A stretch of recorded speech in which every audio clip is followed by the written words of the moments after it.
I'd like to thank the organizers for inviting me. I've learned just a whole lot and giving me an opportunity to talk. I've actually been in rehabilitation my entire career as a physical therapist and really the last 20 years in the research setting. And so I resonate with a lot of the comments that were said this morning with respect to rehabilitation. I currently am director of a RERC, NIDER-funded Rehabilitation Engineering Research Center, that is dedicated to using technology to promote successful aging of individuals who are aging with and into disabilities. And the name of our RERC is Optimizing Participation Through Technology. And so it fits, I think, very nicely. So what I'd like to do is, you can see my title's a little different than what's in the program. We actually, in preparation for our State of the Science Conference, which was in October, we realized we needed to put together a position paper, a theory paper. And we published a paper, and the title of it was A Transformative Subfield in Rehabilitation Science at the Nexus of New Technologies, Aging and Disability. So we realized that new technologies certainly show real promise. I think we saw that this morning. Every day, new technologies are coming out. The field is changing incredibly rapidly. I was just showing this to Alex. This was in Science News, came out in November. The development of little biostrips that can go on your teeth and detect bad germs that are coming in, that are in your mouth. You can be proactive. Things that can go right on your skin. You probably know about these things. They're just incredible. And so these things are going to be at a point where they're going to be used. We're going to start using them, and the problems with them are going to be solved. Things are changing that rapidly. If you look at any futurist who's talking about how rapidly technology is changing, you will see that we are it's just exponential growth. And so we have to be ahead of the curve. We can't be waiting for things to happen and sort of get bogged down with, you know, the barriers that we see right now, because those things are going to be changing. In fact, in the course of our RERC, we've just been, we're in our 5th year, technology changed so much that we basically, the plan that we had to develop virtual reality games for rehab got shifted because the Kinect came out. We had a new opportunity, a new technology. So that's teaching us how to be nimble. But I do think there are challenges, and the challenges are to translating advances in new technology into practice that address real problems. And I'm going to give you 2 examples of where we have gone with that. Our feeling is that the solutions will come through effective collaborations. And we can use technology to collaborate. USC has recognized that, you know, the low fruit has been picked and there are complex problems to solve, and the only way we're going to solve them is if we collaborate with our colleagues that have expertise. And I just listed a few of the fields that we think need to come together to solve these kinds of problems. Rehabilitation engineering, I work very closely with rehabilitation engineers, and I have for my entire career, and I've seen them completely transform the way in which they look at problems. They no longer build devices in a closet. They actually talk about focus groups and getting people's opinion and as they're developing devices. Psychological science is critical. You talk about self-management and motivation. We need to understand adherence and compliance and what motivates people to adopt technologies. Implementation science. So we can come up with a whole bunch of things, but in order to actually get it implemented, we need people like this who can, you know, bring evidence, way of getting the best evidence so that we have the best practice. Gerontology is critical. I've learned so much from my colleagues at USC. Political science, social science, cinematic arts, working with developing games for rehab. We actually have people with artistic talents that understand how do you get to people? How do you get them to, to buy into this? How do you get them excited and engaged? And certainly health economics and policy, healthcare industry, and of course, the consumer. So as I said, there's really exponential advances in a myriad of technology fields that are really ushering in a profound change in the way we look at what's possible. This is a fun cartoon, God speaking to Steve Jobs. To be honest, Mr. Jobs, the last time an apple caused so much excitement around here involved Adam, Eve, and a snake. So we can think about aging as our great success of the 20th century, but disability as our challenge for the 21st century. And as everyone has said, we're living longer, but we're living longer with more disabilities and more chronic conditions, and we have multiple chronic conditions. Some relevant facts, which I just pulled off. There was a grand rounds, health policy grand rounds yesterday. I think it was actually here in Washington. 1 in 6 adult Americans lives with a disability when defined by a limitation in function. Many are at higher risk for multiple chronic conditions, injuries, and increased vulnerability. Comparatively, people with disabilities are 4 times more likely to report their health to be fair or poor, and 2.5 times more likely to have unmet healthcare needs than non-disabled peers, and about $400 billion is spent annually in disability-related health expenditures. So we think that this new subfield of rehabilitation, we think about it sort of like a pyramid, and where you've got these sort of 4 major forces that are coming together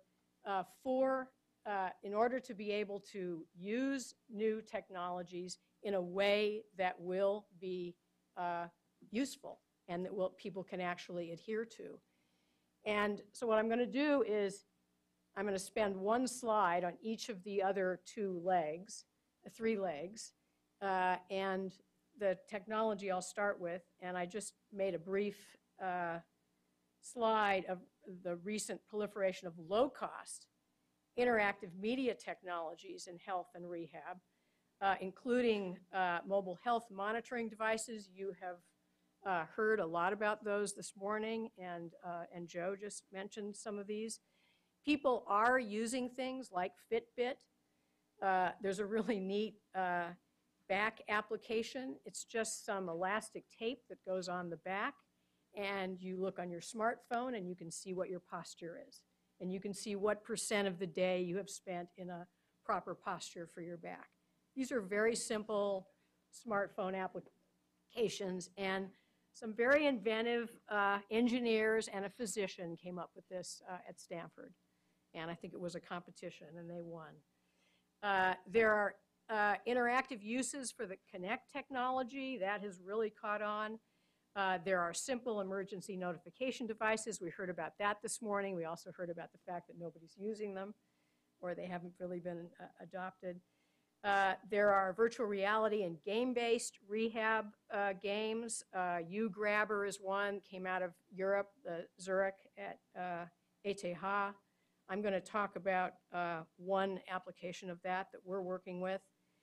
Certainly the use of smartphones, tablets, computers, used by both patients and practitioners.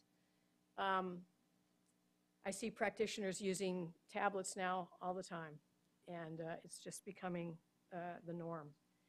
I'm not going to talk about robotics, but there is certainly a lot of developments in robotics for assessment and for rehab. I did a PubMed search recently. If you just type in rehab robotics and stroke, you get 394 hits, and 196 of them were since 2010. Virtual reality rehab and stroke, 146 hits. So what do we mean by motivational influences on behavior change? And I think there's been a lot of talk about self-management, motivation, adherence, not using technology, being scared of technology. What we have learned in our research and others is that in order to get motivation to participate in rehabilitation, in exercises, in staying active, we need to pay attention to 3 basic psychological needs. And this cuts across the lifespan. It cuts across people with and without disabilities.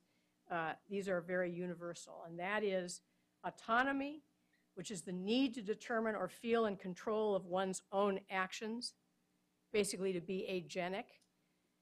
And there are some very simple things you can do to pay attention to autonomy by giving people choice, for example, simply giving them choice instead of saying you have to do this. The second one is competence. Everyone, all of us, need to perceive oneself as capable and competent. This is sometimes seen as the need to maintain or enhance competence. So giving someone feedback that they have been successful doing something makes you feel good. You can imagine that people that are in rehab don't feel very competent because they're in rehab. They all of a sudden have had a change. They can't do things anymore. They're not as independent anymore. So they don't feel competent. And so that's going to reduce their motivation to participate. They're going to be depressed. So feeling competent is extremely important. And the third one is social relatedness. We've talked about this some with social media, being connected. Someone in the audience made a comment about getting people to use a tablet so that they could see their children on FaceTime, see their grandchildren on FaceTime. That's a motivation. We all want to be connected. So we need to feel included, accepted, or connected to others, to feel satisfaction in one's involvement and the social world, and certainly social media. And I will say that you can map these things and you can explain why some of the technologies that have been developed don't work. And the best example is the first version of the Locomat. I don't know if all of you know what the Locomat was. It was a robotic device that basically moved people's legs to move. And the idea was, if you patterned their legs in a correct locomotor pattern, that you would be able to recover walking in spinal cord injury and people with stroke. The problem was that the robot was doing all the work. So people were passive, basically, and they didn't feel like they had any control over the robot. And so that's not, bringing out people's autonomy and control in the situation at all. So now they have reworked this Locomat. It now has its assist as needed. But, we wouldn't have had to go through that stage if we had, interacted with our folks in psychological science to understand, what are the things that we need to build these technologies to be able to do. Certainly when we give feedback with the games that we develop, we need to be, we're fostering motivation and engagement. And so it's important that people get feedback, that they have been successful. And certainly the social relatedness, we could take advantage a lot of the playing games with our family members. So it turns out that virtual reality simulation technology is ideally suited to incorporate these basic psychological needs. So if we think that best practice rehab is focused on a specific skill or task, has adjustable difficulty levels, is quantifiable in order to assess progress, and is administered repetitively and hierarchically to allow the right kind of challenge. People like to learn, and so they don't want to be doing boring things that they already can do. They want to have a little bit of challenge. You can do that really ideally with VR. It also has, it provides the user with feedback about their success, which relates to their competence, and it also has some relevance to real-world function. It motivates and engages the user, and we know this from some of the focus groups. Now, if we switch to the other arm, we talk about aging in place. We talk about, and I stuck in rehabilitation there in place. So rehabilitation is not just something that happens in the hospital or the clinic. It can also happen at home and in the community. So we want to be able to close the gap between evidence and practice in the community and in the home. We want to keep seniors and disabled people in their homes longer. It turns out that the place we call home really matters. And the data show that most Americans will spend most of their time in their own home or in a rented home. They spend less time in a skilled nursing facility or a nursing home. If you ask seniors what worries you most about the future, those people that are living at home, they'll tell you these are the kinds of answers they give. And the one I'm going to focus on is the fear of falling. They're afraid that they're going to fall, and then they're going to lose their autonomy. If you do a PubMed search, falls prevention and technology, you get 281 hits, 101 hits since 2010. I highly recommend this new book out by Henry Cisneros. You probably remember he was the director of HUD, called Independent for Life, Homes and Neighborhoods for an Aging America. It just came out earlier this year.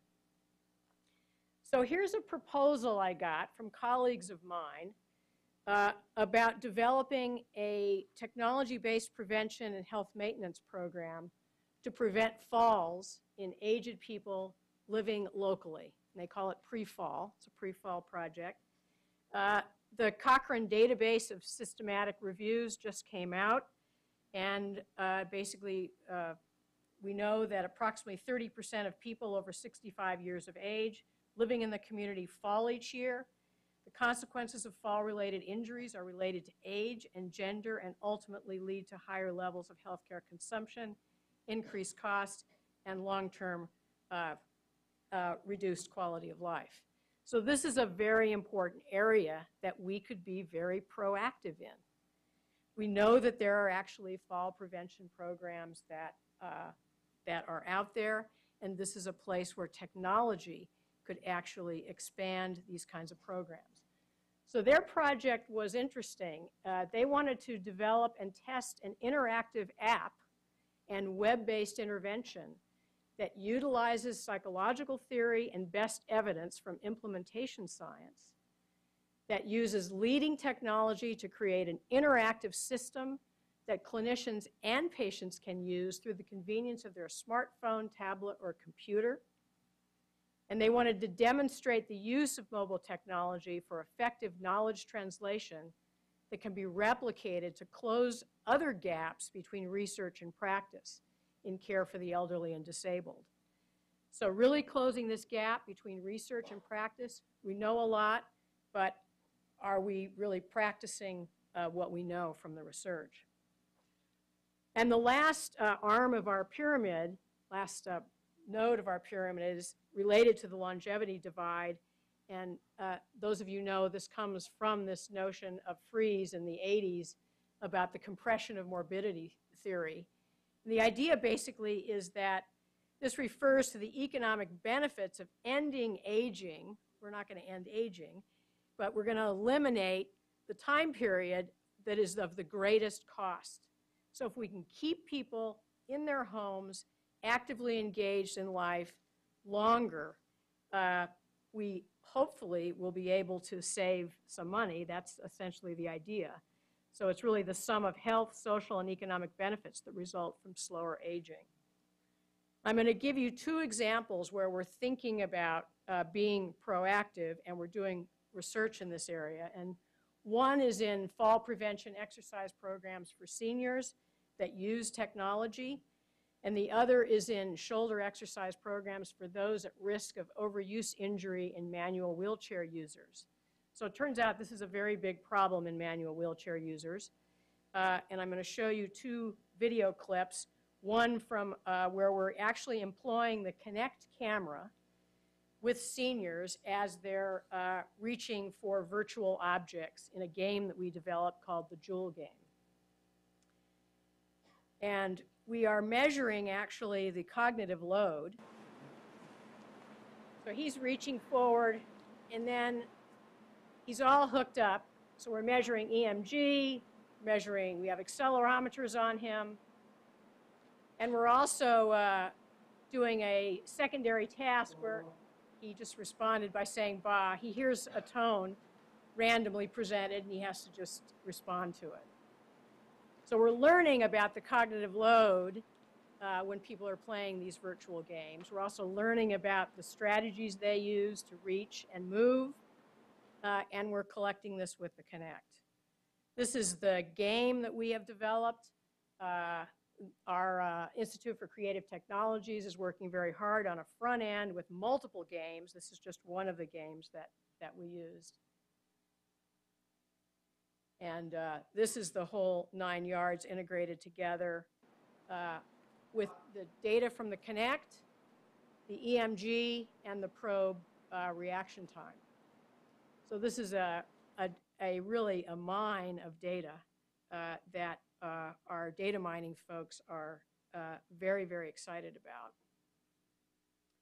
And finally, this is the game that we developed with a rig. And I didn't show you the other video because I'm running out of time. But we did a detailed analysis of people with spinal cord injury getting in and out of the car with EMG and all the forces exerted. And we discovered that we actually developed a program of shoulder strengthening exercises, very detailed, specific shoulder strengthening exercises. This is the game showing that the muscles that we want to strengthen are actually being used when the person is pulling on the device and moving across their chest. So you can see the EMG tracking over here, the skeleton, he's sitting, he's in this rig, and it's a tracker device that offers resistance, and so we can actually see what's happening. So that's the kind of work we're doing. We're really hoping to move this into a product that people can actually buy. Thank you.